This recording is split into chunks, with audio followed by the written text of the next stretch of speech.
Bom, pessoal, boa noite. Já vou dar início à nossa aula. Vou adiantando aqui ao máximo que der. Como a aula fica gravada, depois eu vou postar, liberar o vídeo do encontro no grupo. E aí, conforme as pessoas forem entrando, vai participando também. A minha dinâmica, para quem é novo, funciona da seguinte forma: eu peço para que mantenham os microfones e câmeras desligados por conta da gravação de tela, tá? A câmera aberta e o microfone atrapalha muito a gravação. E aí eu deixo liberado o chat e os emojis. Caso você queira falar alguma coisa, pode usar o de levantar a mão e tem os rostinhos que pode utilizar para você interagir comigo. Conforme eu for falando, caso tenha alguma dúvida, pode perguntar no chat ou se for algo que dê para perguntar no ao vivo, a gente tem como perguntar também. Bom, o encontro de hoje ele vai ser dividido em dois blocos, tá? Porque eu não consigo falar de roteiro avaliativo na psicopedagogia em uma noite só. Geralmente eu coloco de 30 a 40 minutos as nossas lives, tá? Hoje eu estou iniciando um pouquinho mais tarde, mas eu costumo iniciar por volta das 8h30, tá? Na semana que vem eu vou colocar para vocês no grupo o dia que vai ser a segunda parte do nosso encontro. Provavelmente a gente deve estar encerrando entre 9h20 e 9h30, tá? E aí nós vamos falar um pouquinho do passo a passo na psicopedagogia, né? Da importância da gente entender o roteiro avaliativo para iniciar. Então eu estou aqui com o slide, eu mandei para vocês também o slide no grupo, vou reenviar aqui para que todos possam visualizar.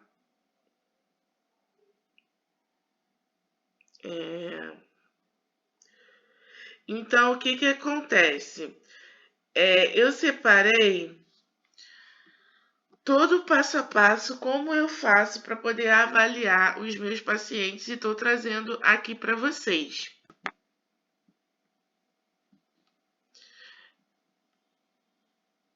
No primeiro momento, a gente vai falar um pouquinho de fato sobre o que é a psicopedagogia e são conteúdos importantes, porque esse slide você pode usar ele como referência, ele tem autorização minha para que outras pessoas utilize como referência, se caso quiser fazer um post nas redes sociais ou quiser um material de referência com mensagenzinhas para ajudar a divulgar o seu trabalho, você pode ficar à vontade para utilizar esse slide aqui. A psicopedagogia ela é uma área do conhecimento que estuda a aprendizagem dos seres humanos.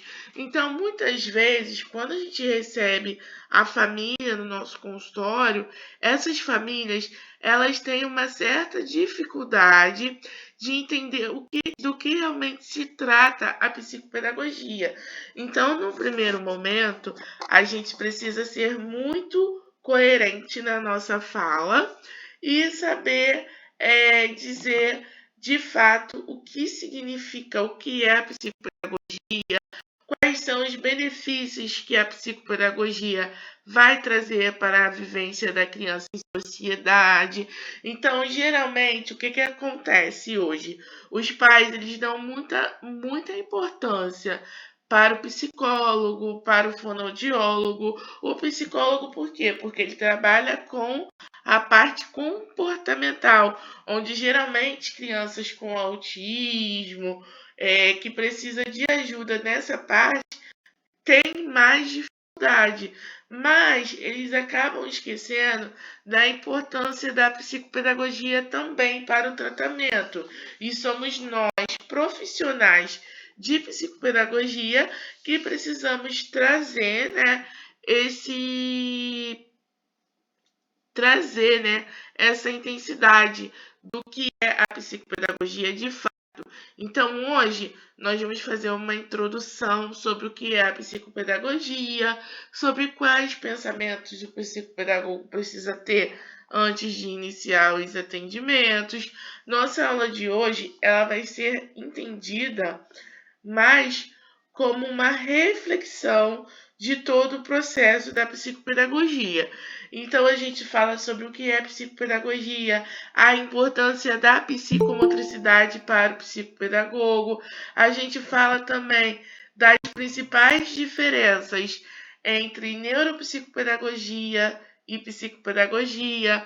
Então, hoje tem, né, esse propósito e a gente, enquanto profissional, nós temos a obrigação de entender muito bem na teoria e na prática o que significa a psicopedagogia e qual é a importância da psicopedagogia para o indivíduo, para que a gente consiga manter os nossos pacientes. Então, hoje é muito importante você entender o passo a passo na teoria. Então, para as meninas que estão chegando agora, eu iniciei nossa aula já tem 6 minutos, ela já está sendo gravada e aí vocês podem voltar depois o vídeo, tá? Eu vou enviar o vídeo no grupo para que vocês possam acompanhar. A dinâmica continua sendo a mesma das aulas anteriores. Tá liberado para vocês utilizarem o emoji de joinha, como a colega colocou agora. Tá liberado para vocês utilizarem bate-papo no chat. A única coisa que eu não libero são as câmeras e os microfones abertos, porque eles costumam interromper a gravação, tá bom? Então, a gente está tentando entender mais profundamente a importância da psicopedagogia para o indivíduo. Então, como eu disse, hoje a psicopedagogia ela é algo que vem para somar as outras terapias que a criança faz. E geralmente as famílias, por falta de conhecimento, elas não entendem de fato o que é psicopedagogia e aí acabam dando uma importância maior para outros cenários, outros profissionais, como o fonoaudiólogo, psicopedagogo, né, que são de suma importância, principalmente para crianças com autismo. E o que acontece? Nossa função enquanto profissional de psicopedagogia, segundo o nosso código de ética, é reencontrar, fazer esse reencontro, esse entendimento, fazer com que as famílias possam construir esse vínculo com a psicopedagogia. E aí nós vamos mostrar que a psicopedagogia ela também é muito importante para o desenvolvimento da criança. Ela é tão importante quanto a fonoaudiologia e ela é tão importante quanto a terapia com o psicólogo. Então, hoje, a psicopedagogia ela é vista como terapia da aprendizagem. Ela estuda os processos e a maneira como o homem aprende, como o ser humano aprende. Então, hoje, o profissional da psicopedagogia, ele pode ajudar a solucionar os problemas relacionados às dificuldades escolares.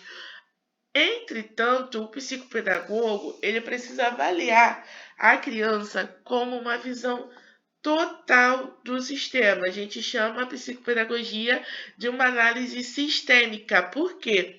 A gente precisa entender um pouquinho de cada área, observar a criança como um todo e trazer ali soluções. O que a psicopedagogia pode trazer de suporte para essa criança. E isso é importantíssimo para o desenvolvimento pleno. Então, hoje, quem são as pessoas que podem ser atendidas pelo psicopedagogo? Hoje, o psicopedagogo ele pode atender crianças, adolescentes e idosos. Tá? Hoje a gente trabalha também com jovens e adultos. O público de jovens e adultos tem se tornado um público muito amplo também, porque a psicopedagogia ela está sendo mostrada para a sociedade e ela está trazendo a sua importância.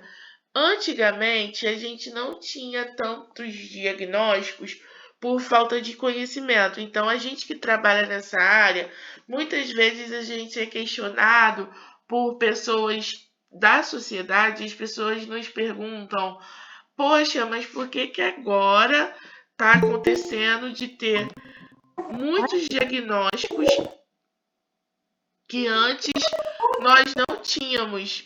Então, por que que hoje nós temos essa série de diagnóstico e antes a gente não tinha? Por conta do conhecimento. Então, através da tecnologia, através dos estudos. Olá, Nice, boa noite. Você poderia desligar seu microfone, por favor?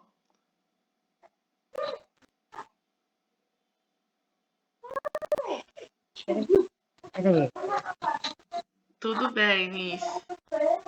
É porque tá dando uma interferência e tá interrompendo a minha fala. Bom, meninas, vamos continuar. Então, o que que acontece?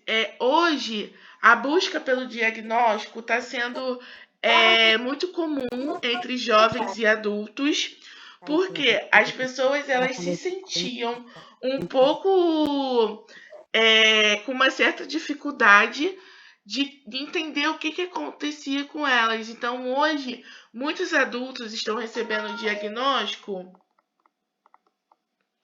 Muitos adultos estão recebendo diagnóstico e por esse motivo eles estão trazendo para a gente, né, essa proposta de querer entender por que, que ele se sentia dessa forma, por que durante a infância dele aconteceu determinadas situações. E geralmente nessa busca, a gente precisa do apoio da psicopedagogia, a fim de entender o que, que aconteceu comigo no processo de aprendizagem. Então, o que está acontecendo hoje é que muitos pais estão fazendo tratamento dos filhos e estão entendendo o que, que é a psicopedagogia. E aí eles acabam se vendo com determinadas características, até porque determinadas situações, né, em determinados contextos, surgem sintomas e características que são de origem genética. E aí, quando o pai leva o filho para fazer o tratamento, ele percebe que ele passou por aquela situação em determinados momentos, mas que ele viveu a vida sem entender por que, que aquilo aconteceu com ele. Então, hoje, é um público que está sendo muito. A psicopedagoga está sendo muito requisitada pelo público adulto e adolescente também. Então, nossa primeira etapa, ela traz, né, esses questionamentos. Quem sou eu, né, na psicopedagogia? Qual profissional psicopedagogo eu quero ser? Eu quero ser aquele que atende toda a demanda? Eu quero ser aquele que atende uma demanda específica? Então, hoje, eu atendo uma demanda específica na minha sala particular, porém, na clínica onde eu trabalho como profissional autônoma, eu atendo toda a demanda. Então, chega para mim pacientes com TDAH, chega para mim adolescentes, adultos. Quando eu trabalhei no centro de reabilitação, eu tive a oportunidade de atender pessoas idosas. Então, é importante que você entenda nesse primeiro momento de toda a área o que, que a psicopedagogia atinge para você se entender enquanto profissional e para você se encaixar em alguma área.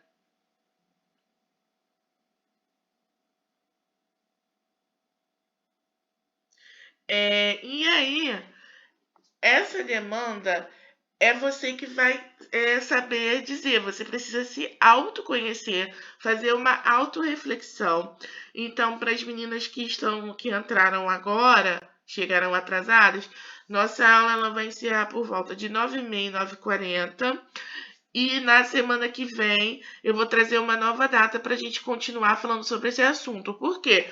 O roteiro avaliativo ele é um tema muito amplo e aí não tem como eu falar em um tópico só. E eu resolvi trazer esse tema novamente ao grupo porque nós temos muitas alunas novas e geralmente as perguntas são sempre as mesmas. As dúvidas são sempre as mesmas. E para as pessoas que já estão há muito tempo no grupo, vale a pena recapitular os tópicos para ver se realmente não há nenhuma dúvida sobre nada. Então, a partir do momento em que surgir comentários, que surgir dúvidas, o chat está aberto, tá? Aí vocês podem colocar a pergunta aqui no chat ou podem falar qualquer coisa. Eu acho muito importante a gente trazer essa reflexão do que é a psicopedagogia nos primeiros momentos para você entender de fato, para você saber passar o que você vai estar fazendo para a sua família e para você saber de fato como acolher essa família. Então, muitos de vocês me perguntam, né? Hoje mesmo eu recebi uma mensagem de uma colega pedindo apoio e porque ela sente uma insegurança na hora de realizar os atendimentos. Então, isso é muito comum, comigo acontece a mesma coisa. A gente precisa adquirir conhecimento e trocar ideia com o outro. Isso é muito importante para quem está fazendo os primeiros atendimentos. Por isso que o nosso código de ética, ele recomenda, né, que a gente faça supervisão nos primeiros encontros, nos primeiros atendimentos. Tem profissionais que fazem supervisão para a vida toda, porque gosta de trocar ideia. Eu sou eu gosto de trocar ideia com outras pessoas. Eu gosto de trocar ideia até com as minhas alunas que são novas na área, porque às vezes a pessoa vem com uma referência mais atualizada, né? Vem com algo mais importante que eu posso estar deixando passar desapercebido. Então eu gosto de estudar dessa forma, porque as dúvidas que vocês me trazem é o que eu uso para eu estudar a teoria da psicopedagogia. Então, todo o material que a gente utiliza tem referência. Geralmente, vocês são muito preocupadas com os testes que vocês vão utilizar. Geralmente, tem protocolos que são muito caros. E aí você pensa assim, meu Deus, mas para eu começar a atender, eu vou precisar ter todo esse protocolo, eu vou precisar ter todo esse material. E aí a gente começa, né, a buscar em redes sociais, e aí você acaba se deparando com um profissional falando uma coisa, o outro falando outra, e aí acaba aquele monte de informação e você de fato sem saber o que fazer. Bom, a minha dinâmica, eu, Milena, sou uma profissional que atua com uma maneira mais simples e clara possível. Então, eu até uso certos protocolos que eu acho indispensáveis, mas a minha devolutiva ela é o mais simples possível, até porque o psicopedagogo ele é um profissional que não dá laudo, quem dá laudo é o médico, a gente dá um possível diagnóstico. E aí a gente precisa levantar as características que a criança apresenta no consultório. Então, em determinadas situações, você vai precisar comprovar cientificamente que a criança apresentou aquela característica daquela forma. Então, hoje, um profissional que veio para somar e que vai nos ajudar bastante nisso é o neuropsicólogo. Então, essa parte de testes, né, de tabelas, de porcentagem, disso, daquilo, eu prefiro deixar para esse profissional que já é especializado nessa área. Então, ele não vai desvalorizar a minha avaliação, ele vai vir para somar, para acrescentar informações à minha devolutiva. Então, a minha devolutiva, que foi feita de uma maneira mais simples, junto com a do profissional neuropsicólogo, que é uma avaliação mais complexa, ela vai trazer um suporte completo para os pais, como referência, né? Como avaliação. Então, existe aí esse questionamento. Nós vamos falar também um pouquinho sobre os protocolos que eu uso como referência e eu recomendo para vocês. Quem está começando, eu recomendo que seja o mais simples possível. E aí a simplicidade, ela não vai diminuir a qualidade nem tirar a importância da qualidade do seu trabalho, tá? Então, a simplicidade, ela vai te ajudar muito a entender, a compreender, né? Então, você tem que compreender qual é a sua demanda, qual é o público que você está recebendo, para depois pensar em quais testes você vai utilizar. Hoje, de teste científico na minha avaliação, eu só utilizo 2 ou 3, tá? No máximo, porque eu faço algo bem simples.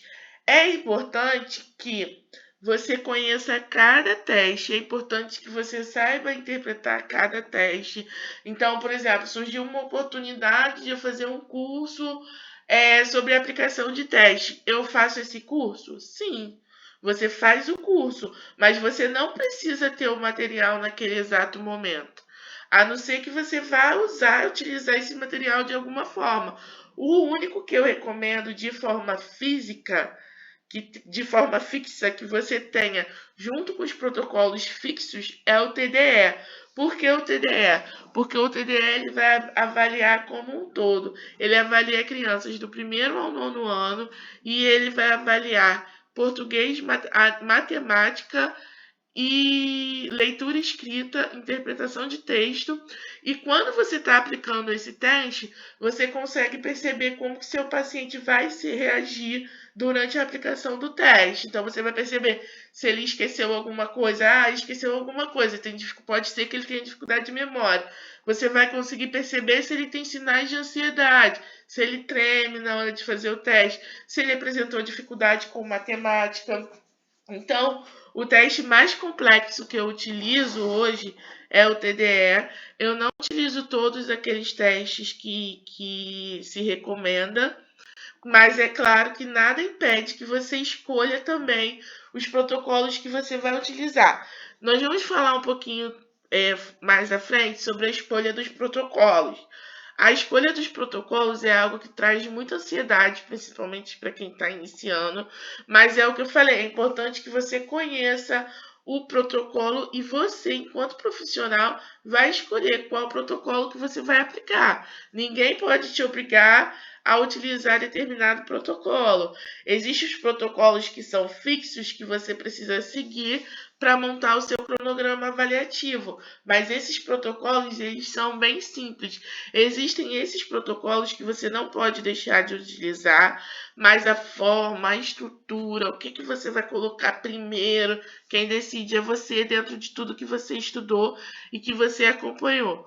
Quem me conhece sabe que a única profissional que eu recomendo para vocês seguirem e para vocês fazerem os cursos de aplicação de teste, ter a apostila, é a Daniela Jansen. A Dani, ela foi a minha supervisora no início, ela é maravilhosa. Então, se você quer aprender tudo sobre os testes, né, toda essa dinâmica, todo esse material, você pode aprender com ela. Ela, como ela é uma pessoa, uma profissional que trabalha de fato com os testes, ela vai recomendar que você tenha todos, mas a escolha é sua. Então, se você não tiver todos, você pode atender da mesma forma, desde que você entenda o conteúdo do teste e saiba do que ele se aplica, do que se trata. Você precisa saber adaptar as suas avaliações. Então, a parte de aprendizagem, principalmente para quem é pedagoga, é bem mais tranquila, tá? Os protocolos eles são recomendados, mas eles não são obrigatórios, então podem ficar calmas, tá? Eu vou trazer para vocês alguns protocolos que eu recomendo. A gente vai falar um pouquinho da diferença da psicopedagogia clínica e institucional, as principais diferenças, os desafios, o que uma sugere para a outra. Vamos falar um pouquinho de psicomotricidade, tá? Hoje eu estou fazendo uma introdução aqui do nosso curso de roteiro, mas a gente vai continuar, eu devo fazer mais uns 2 encontros para a gente poder fechar o tema de roteiro, tá? É bem detalhado, tá vendo? Eu tô mostrando aqui para vocês o material. E aí eu quero trazer para vocês hoje a principal proposta de hoje, que é resgatar a nossa essência enquanto profissional. Então, hoje eu me torno profissional de psicopedagogia, mas eu preciso traçar um objetivo e pensar no que eu posso fazer. Então, vamos lá. O que eu posso fazer? Quais são as minhas maiores habilidades? Então, falando de mim, né? No meu caso, a minha maior habilidade hoje é lidar com o público. Eu faço atendimento ao público. Então, eu trabalho com vocês, profissionais de psicopedagogia. Eu tenho meu espaço próprio, onde eu trabalho com a minha irmã e eu ajudo a minha irmã a trabalhar com os clientes dela. Eu tenho habilidades de organização financeira, de organização de informática. Então, tudo isso eu posso utilizar de alguma forma para poder ganhar uma renda extra e trabalhar no meu consultório. Para quem está começando, eu recomendo que mantenha o seu emprego fixo, caso você tenha, e aí você precisa ter um trabalho que seja flexível para que você consiga conciliar os horários e fazer o seu atendimento na psicopedagogia, tá? Os primeiros atendimentos, é, os primeiros atendimentos, eles acontecem, eles podem surgir de uma hora para outra, sem menos você esperar. Mas para que eles surjam, você precisa ter em mente determinadas situações.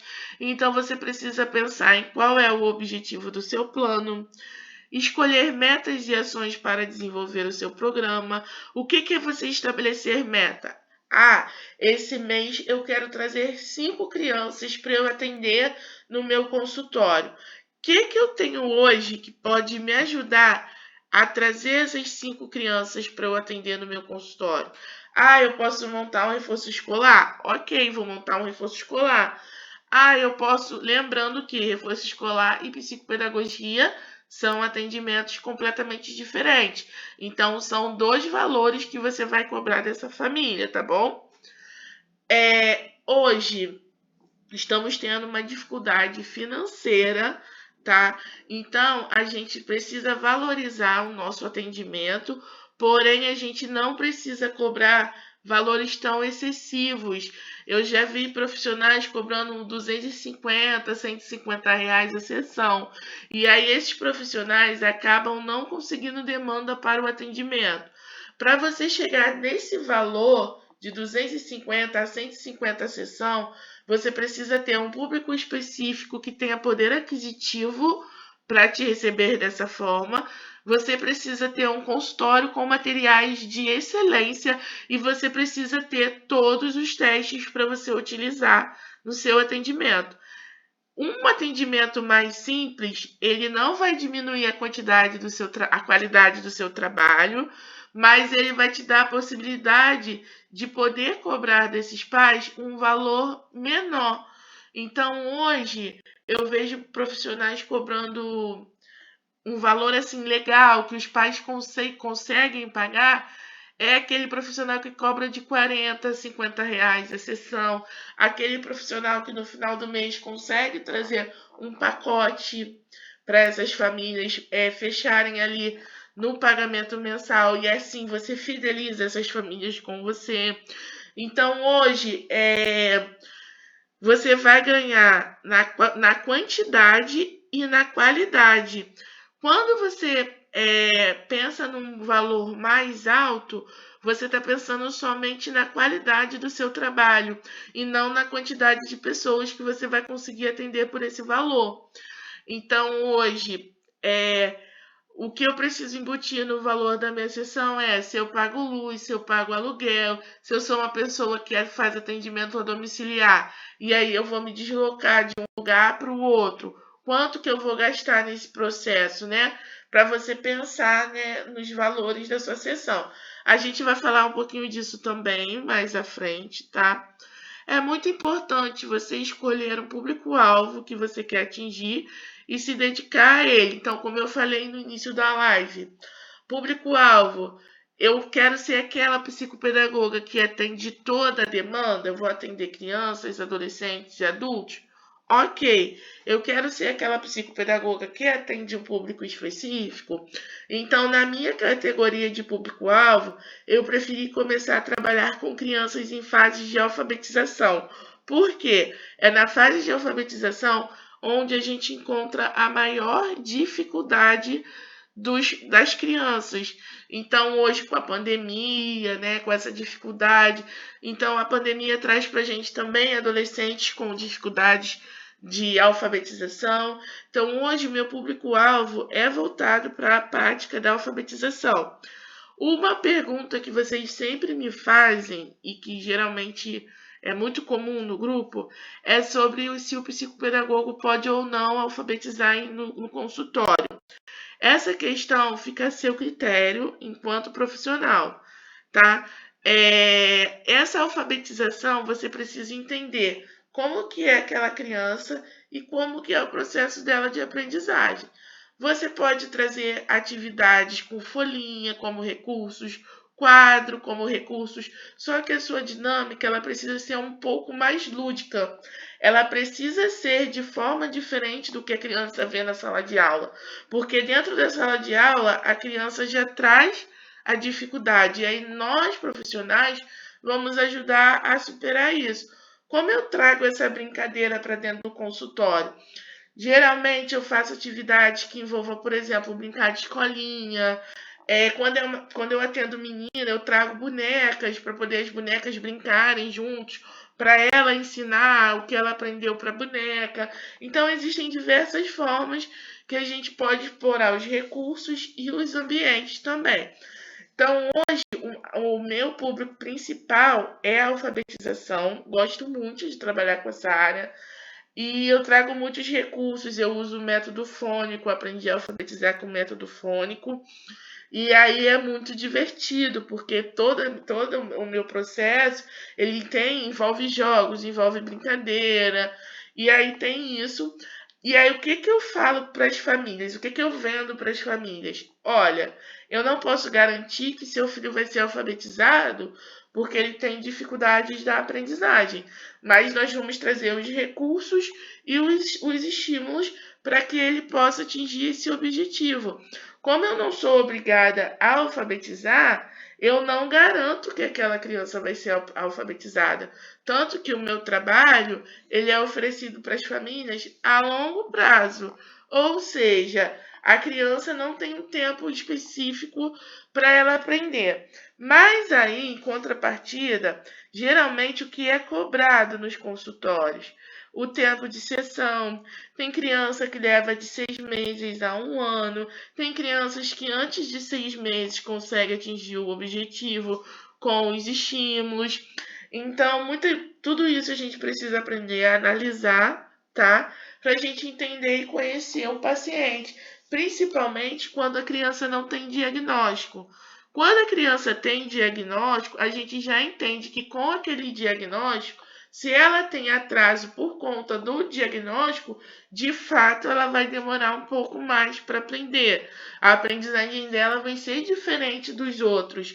Então a gente não pode prometer, a gente não pode garantir, né, que essa criança vai ser alfabetizada, mas a gente pode trabalhar o processo para que ela desenvolva. Então, nas minhas postagens, né, se vocês derem uma olhada lá no Instagram Psicopedagoga Milena, vocês vão ver que eu nunca prometo nada, né? Eu sempre falo, olha, vamos trabalhar o desenvolvimento do seu filho para que ele possa se desenvolver de determinada maneira, né? Então os textos são sempre voltados dessa forma, né? Entenda por que que seu filho tem determinadas dificuldades para aprender, né?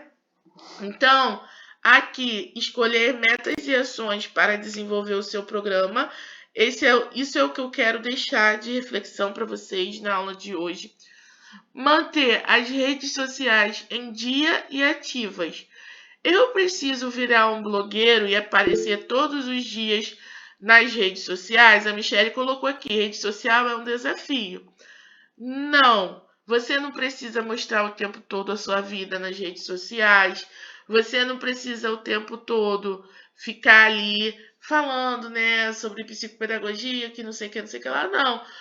Você pode fazer semanalmente algumas postagens sobre esse assunto psicopedagogia. É claro que hoje o que está atingindo mais ao público é a comunicação. Então, todo profissional de marketing que você encontra, eles vão te falar a mesma coisa, que o que está atingindo hoje o público, principalmente, é a comunicação. E o público da psicopedagogia é um público que precisa muito de comunicação. Então, eles precisam entender o que, como eu falei lá no início, né? Eles precisam entender o que é a psicopedagogia e trazer a psicopedagogia para a vida das crianças. Então, o público precisa entender que nem sempre aquela criança sem diagnóstico não vai precisar de um psicopedagogo. Então, por exemplo, muitas vezes tem criança que tem só uma dificuldade na aprendizagem e precisa do psicopedagogo para poder conseguir acompanhar a turma. E aí a gente vai falar sobre isso também nas próximas semanas.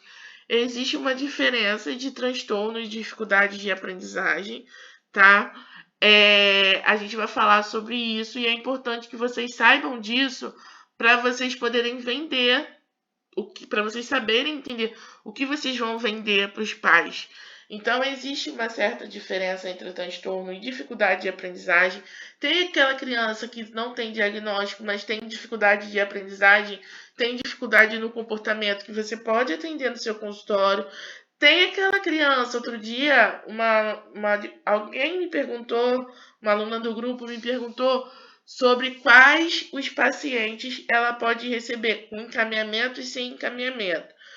Vocês vão receber pacientes com encaminhamento, geralmente vai ser da escola, ou de uma clínica, ou uma criança que faz um tratamento, e aí você vai receber esse encaminhamento no seu consultório.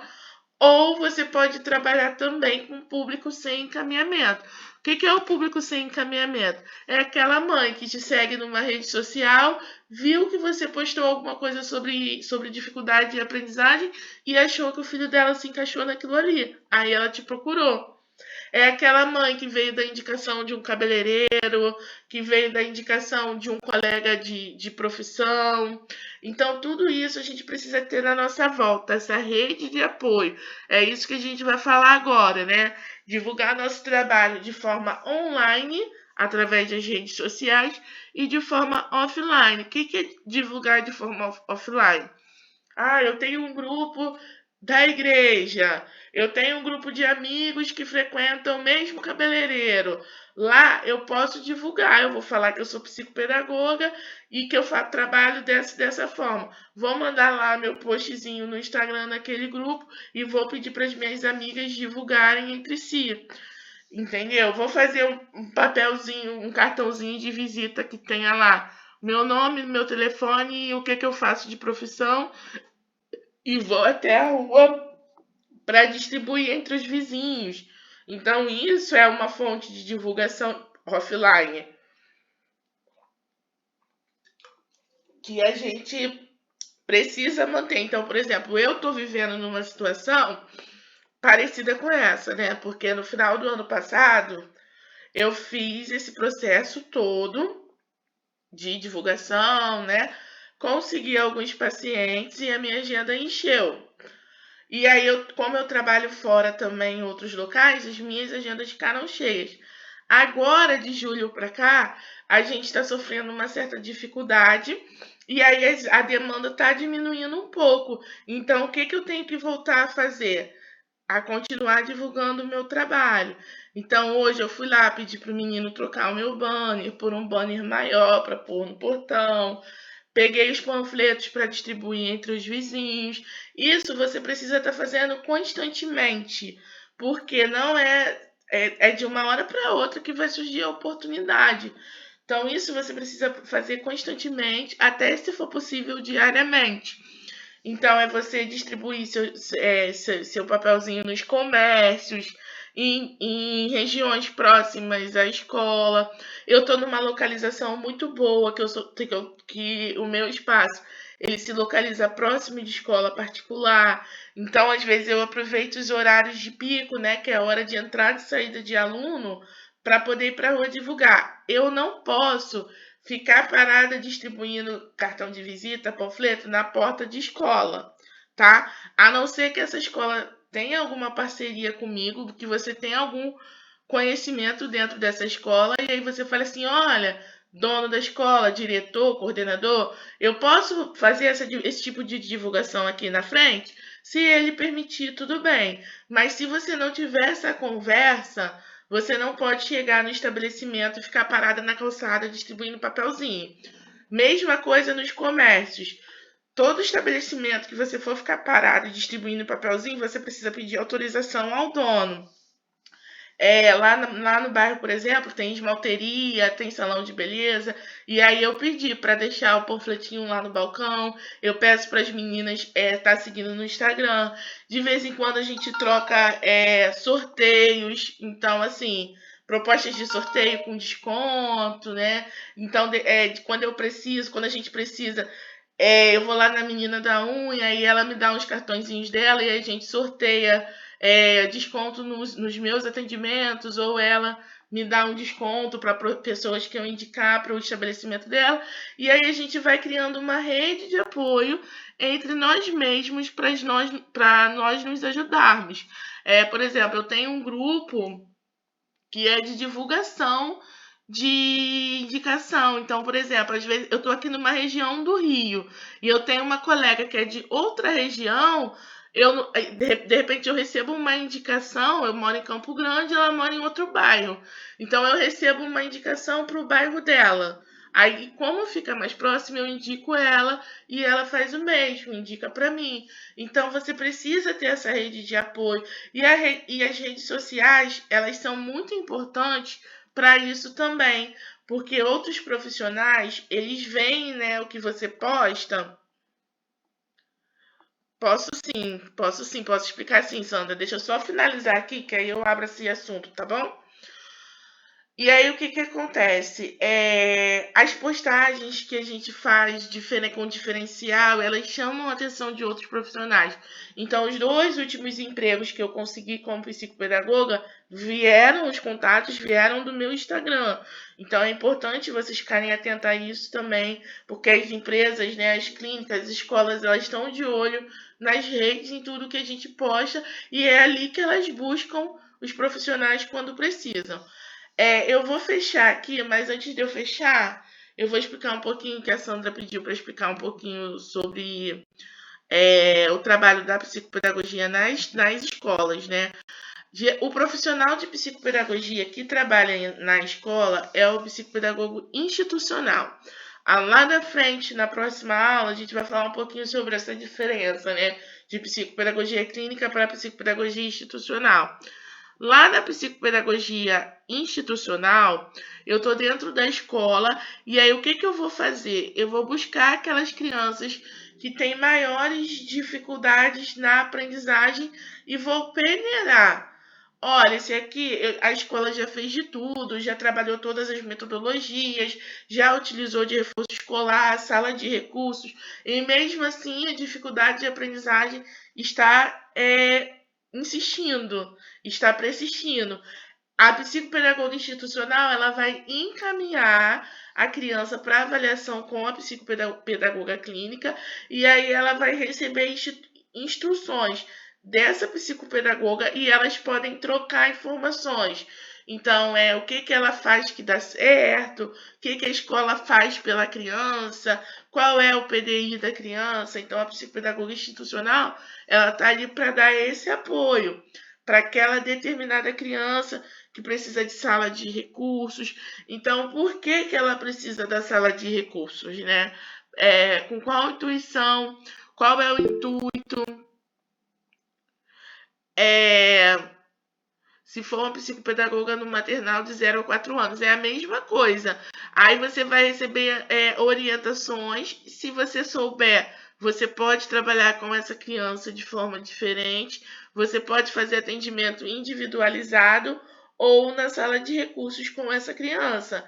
E aí, se você já souber trabalhar com ela, e se a escola te permitir, você pode trabalhar com essa criança de uma forma diferente, né? Por exemplo, com materiais adaptados. Tem sempre aquela criança que precisa de materiais adaptados. Qual é o profissional que vai saber trabalhar com esse material? O psicopedagogo institucional. O psicopedagogo institucional, ele pode trabalhar em ONGs também, em RH de empresas, por exemplo, lidando com dificuldades de aprendizagens em adultos, né, também. Então, assim, a psicopedagogia hoje, para a gente finalizar, a psicopedagogia hoje, ela está com um mercado muito amplo. Então, a gente pode optar por trabalhar em clínica e por trabalhar em escola e empresas. Eu optei por trabalhar em clínicas e hospitais porque a demanda é muito maior e eu gosto de trabalhar com o público de crianças com autismo. Eu gosto de trabalhar no nível de suporte 2 e 3, e aí as clínicas elas trazem muito mais essas crianças, né, para a gente poder atender. Já no meu consultório particular, eu gosto de trabalhar com crianças em fase de alfabetização, que aí lá eu consigo trabalhar com até mesmo com crianças que não têm diagnóstico, né, trazendo aí o processo de intervenção. E aí na semana que vem a gente vai falar um pouquinho sobre isso. E aí eu queria deixar vocês com essa reflexão aqui. Tudo ok, Sandra? Ficou com alguma dúvida ainda? Pode responder aí no chat, tá? Tá tudo certo, muito obrigada, viu? Nada. Bom, então eu vou deixar vocês aqui com essa imagem hoje.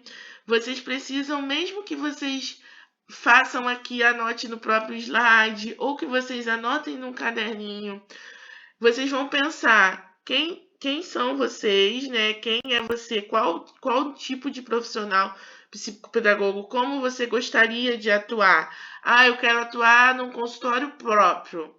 Ah, eu quero atuar num consultório alugado. Ah, eu quero fazer atendimento domiciliar. Então, como que eu vou trabalhar? Que público que eu vou atender? Essas perguntas vocês precisam responder, tá? Quem já recebeu esse slide meu aqui alguma vez e não fez, por favor, coloque em prática, tá? Onde eu estou hoje? Quais são os recursos que eu tenho? Quais são as condições que eu tenho? Como eu posso fazer para começar? O que está dentro da minha possibilidade? Dentro da minha possibilidade, tá? Eu alugar um consultório. Dentro da minha possibilidade, eu tenho um espaço em casa que eu posso transformar em um local para poder atender essas crianças. Eu posso começar como professora de reforço escolar. Então, tudo isso você precisa pensar. Onde eu quero chegar? Eu quero ter meu consultório próprio. O que eu quero fazer? Quero trabalhar em alguma clínica. Então, isso aqui você precisa pensar também. Qual é a sua expectativa e qual é a sua realidade? A realidade é o que você vive hoje, tá? O que você tem hoje? Como que você pode começar hoje? Isso aqui você precisa ter também um pouquinho do pensamento do empreendedor. Hoje, o que eu sei fazer que pode me ajudar na minha atuação como psicopedagoga? Então, hoje, o que eu sei fazer que me ajuda na minha atuação enquanto psicopedagoga é estar aqui apresentando essa live para vocês, trazendo o público de profissionais para eu dar um suporte. Então, o que eu faço? As mentorias, elas me auxiliam, né, me dão um suporte. O valor que vocês pagam mensalmente no grupo, eu utilizo também como suporte para atingir meus objetivos dentro do consultório. Então, tudo isso me ajuda muito. Então, isso aqui que eu quero que vocês tracem, tá? E aí, se a gente pode até conversar, né, no próximo encontro, se vocês forem participar, quem conseguiu fazer, quem não conseguiu, tá? O que vocês pensaram. No próximo encontro, nós vamos falar um pouquinho sobre as diferenças de neuropsicopedagogia e psicopedagogia, principais diferenças entre psicopedagogia clínica e psicopedagogia institucional. Vamos falar um pouquinho sobre a importância da psicomotricidade para o psicopedagogo, tá? Vamos falar um pouquinho sobre o código de ética e a abertura do consultório, tá? E aí a gente vai aprofundar também no roteiro avaliativo de fato da psicopedagogia. Eu espero que vocês tenham gostado dessa aula. Até amanhã eu vou estar enviando o vídeo para vocês no grupo. E se vocês tiverem alguma pergunta, podem falar. Bom, meninas, então